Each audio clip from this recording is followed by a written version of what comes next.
Seth Moulton made this point on CNN just yesterday. By and large saying we all need to turn down the rhetoric. So let's be serious about where this violence is coming from. Of extremist violent attacks in America, extremist violent murders, 76% are from right-wing extremists, 4% are from left-wing extremists.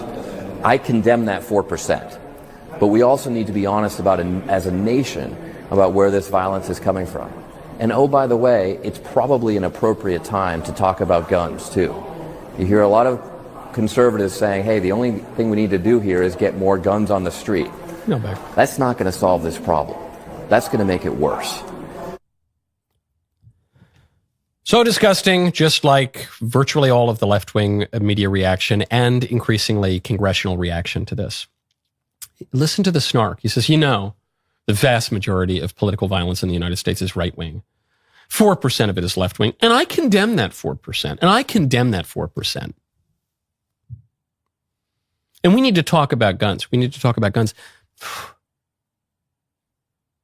The murder weapon was a bolt-action antique rifle.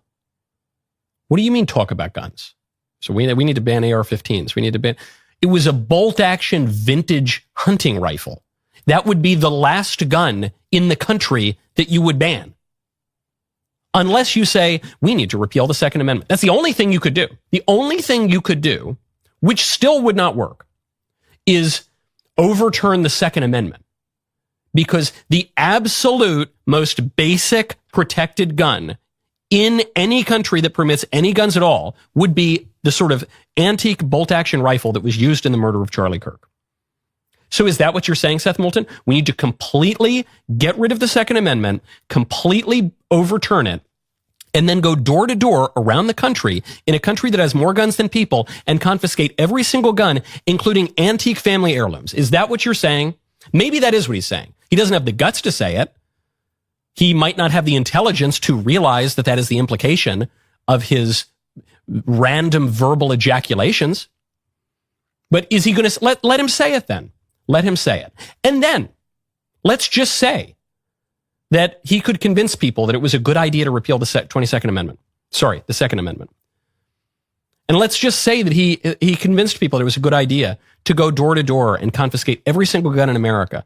Hundreds and hundreds of millions of guns. How are you going to do it, Seth? How are you going to do it? Oh, you don't have any answer. You don't have any answer to any of my questions. But you're going to go and take the opportunity of the murder of an innocent man, apparently by one of your own, and you're going to use that to pontificate about your completely utopian political agenda. Revolting behavior, stupid behavior, powerfully stupid behavior, but also nauseating in its vice. And then we get to his